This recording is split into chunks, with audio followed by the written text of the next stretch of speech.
이 기억의 저장고 내 안의 감각을 깨우는 훈련 시음과 후각. 리옹의 르 쇠맹 와인바. 주는 마르셀의 강의 이후 매주 이곳을 찾았다.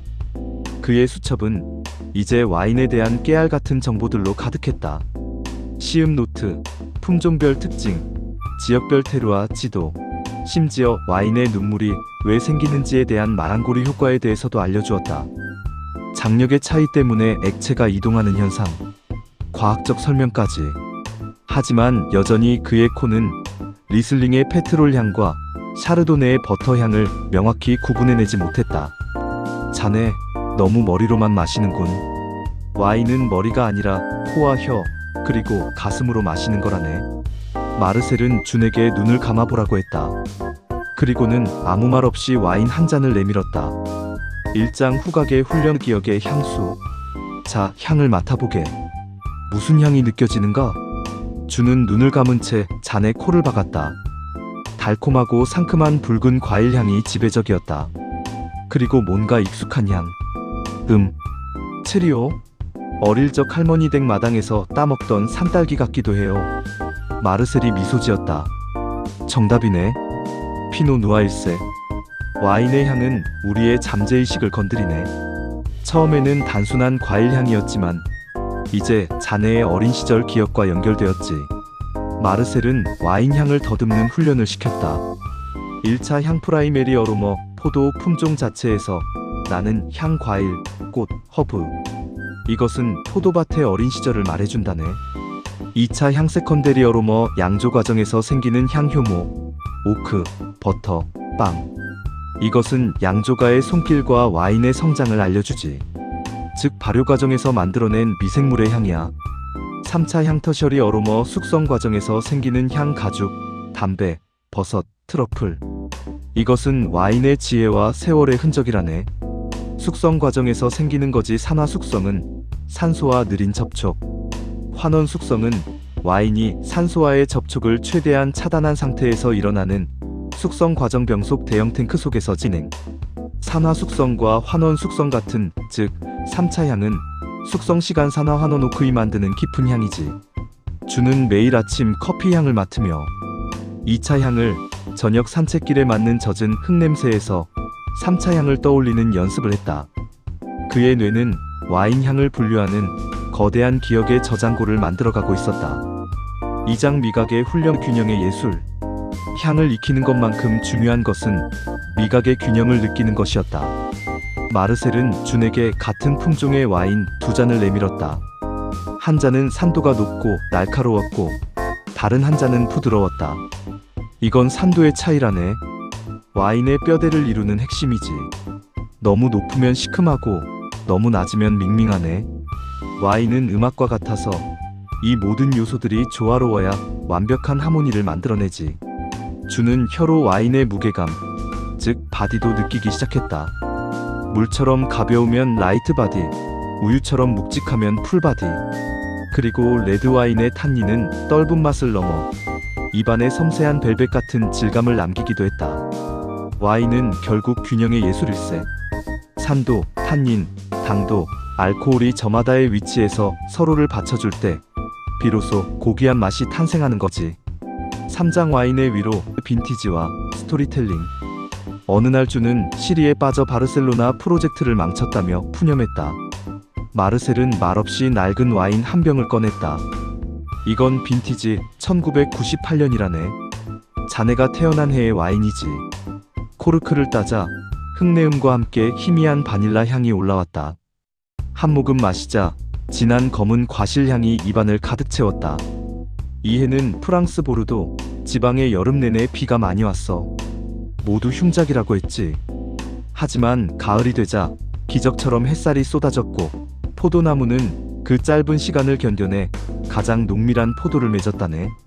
마르셀은 이 와인이 혹독한 시련을 겪고도 결국 아름다운 결실을 맺은 해의 와인이라고 설명했다. 자네의 실패는 끝이 아닐세.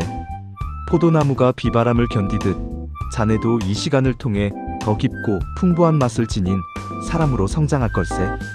와인은 단순한 술이 아니라 우리 삶의 스토리를 담은 액체라네. 에필로그 지도가 완성되는 순간 주는 그날 마신 1998년 빈티지 와인의 맛을 잊을 수 없었다. 그의 수첩에는 이제 리슬링의 페트롤 향, 피노 누아의 산딸기 향이라는 단순한 분류를 넘어 나의 1998년과 닮은 와인, 실패를 위로해준 와인이라는 개인적인 스토리가 채워졌다. 그는 더 이상 와인을 공부하지 않았다. 대신 와인을 경험하고 기억했으며 때로는 와인에게 위로를 받았다. 텅 빈 잔은 이제 그의 삶을 비추는 거울이 되었고 와인 지도 위에 그려진 그의 발자취는 세상을 탐험하는 새로운 나침반이 되어주고 있었다. 3. 땅과 사람, 여행의 맛 테루아라는 이름의 연금술. 리옹의 차가운 겨울 공기는 준의 코끝을 스쳤지만 그의 마음은 뜨거웠다. 마르셀과의 대화와 수첩 가득 쌓인 지식만으로는 채워지지 않는 갈증이 있었다. 와인은 땅의 이야기이고 땅의 이야기는 직접 발로 밟아야 들리는 법이다. 스승님, 저도 와인의 고향을 보고 싶습니다. 마르셀은 준의 눈빛을 읽었다. 그래, 때가 되었군. 자네, 어떤 와인의 캠퍼스를 가장 먼저 펼쳐보고 싶나? 준은 망설이지 않았다. 섬세함과 흙내음, 그리고 우아함을 가르쳐준 피노 누아요. 그 와인이 태어난 곳을 보고 싶어요.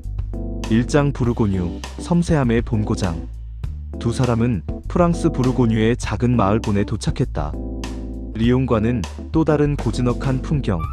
끝없이 펼쳐진 낮은 언덕에는 포도나무들이 정갈하게 줄을 맞춰 서 있었다. 부르고뉴는 테루아의 정점이라네. 마르셀이 말했다. 이 작은 언덕 하나를 두고도 햇볕의 방향, 경사, 토양의 미세한 차이에 따라 포도밭의 이름이 달라지고 와인의 맛이 천차만별이 되지. 프랑스 부르고뉴 지역에서 수세기에 걸쳐 형성된 독특한 테루아, 토양의 성분 경사도 일조량 배수 상태 등을 가진 아주 작은 포도 밭구획을 의미하는 고유 명사. 클리마라고 부르네. 주는 마르셀을 따라 프랑스의 와인 생산자로 보졸레의 왕이라 불렸다. 조르주 뒤베프 와이너리를 찾았다. 지하 깊숙이 이어진 셀러에는 거대한 오크통들이 늘어서 있었고 공기 중에는 숙성된 와인의 향이 진하게 배어 있었다. 양조 책임자는 그들에게 피노 누아 와인 3잔을 내밀었다. 이건 본 로마네, 이건 샹볼 미지니, 그리고 이건 우리의 빌라주 와인입니다. 주는 3잔의 와인을 차례로 시음했다. 똑같은 피노 누아인데도 맛은 확연히 달랐다. 본 로마네는 마치 벨벳처럼 부드러웠고 샹볼 미지니는 장미향이 폭발하는 듯했다. 빌라주 와인은 좀 더 소박했지만 흙내음이 정직하게 느껴졌다. 느껴지는가, 준? 한 품종으로도 이토록 다양한 맛이 나는 이유가 바로 이 땅의 작은 조각들, 클리마 때문이라네. 마치 인간의 성격처럼 한 포도나무가 품고 있는 미묘한 개성들인 셈이지. 이장 와인의 얼굴 사람의 흔적. 다음 날 두 사람은 또 다른 와이너리에서 포도 재배자를 만났다. 나이든 농부는 지친 손으로 포도나무의 잎사귀를 쓰다듬었다. 우리는 이 포도나무를 우리 아이처럼 돌봅니다. 병충해를 이겨내고 비바람을 견디게 하고 최상의 햇볕을 받도록 잎을 솎아내죠. 이 모든 것이 와인 한 병에 담기는 우리의 영혼입니다. 그제야 주는 마르셀이 말했던 3번째 기둥, 사람의 의미를 깨달았다. 포도 품종이라는 캔버스 위에 테루아라는 물감으로 그림을 그리는 것은 결국 양조가의 열정과 농부의 땀이었다. 그들의 철학이 와인 한 방울 한 방울에 스며들어 고유한 성격을 부여하는 것이다. 양조가의 선택은 와인의 운명을 좌우하네. 오크통을 쓸지, 스테인리스 스틸을 쓸지, 얼마나 오랫동안 숙성시킬지, 이 모든 결정이 와인의 표정을 만드는 거지. 3장 와인의 진정한 맛 페어링의 즐거움. 여행의 마지막 밤, 마르셀은 준을 본 시내의 한 레스토랑으로 데려갔다. 셰프는 그들을 위해 부르고뉴 지방의 전통 요리인 베프, 부르기뇽을 준비했다. 와인 잔에는 묵직한 피노 누아가 채워졌다. 자, 이제 와인 공부의 마지막 단계일세. 푸드 페어링. 와인은 혼자서도 훌륭하지만 음식과 만났을 때 비로소 그 진가가 발휘되네. 와인과 음식은 서로의 맛을 끌어올려주는 파트너와 같지. 주는 베프 부르기뇽 한 조각을 입에 넣고 이어서 피노누아를 한 모금 마셨다. 고기의 진한 풍미와 와인의 산미가 어우러지며 입안에 새로운 맛의 차원이 펼쳐졌다. 와인의 섬세한 타닌이 고기의 기름진 맛을 잡아주었고, 와인의 과실향은 요리에 깊이를 더했다. 와인의 산도는 음식의 기름진 맛을 씻어주고, 와인의 탄닌은 단백질과 만나 부드러워지지. 단맛은 짠맛과 신맛은 또 다른 신맛과 친구가 되는 법이라네. 에필로그 지도가 완성되는 순간, 여행을 마치고 리옹으로 돌아온 준의 수첩은 이제 와인 지도를 넘어 그의 삶의 지도가 되어 있었다. 텅 빈 잔은 더 이상 미지의 공간이 아니었다. 그 안에는 부르고뉴의 햇살, 때루아의 복잡한 지층, 그리고 그 땅을 지켜온 사람들의 웃음과 땀방울이 담겨 있었다. 주는 마르셀에게 깊이 고개 숙였다. 이제 알겠습니다.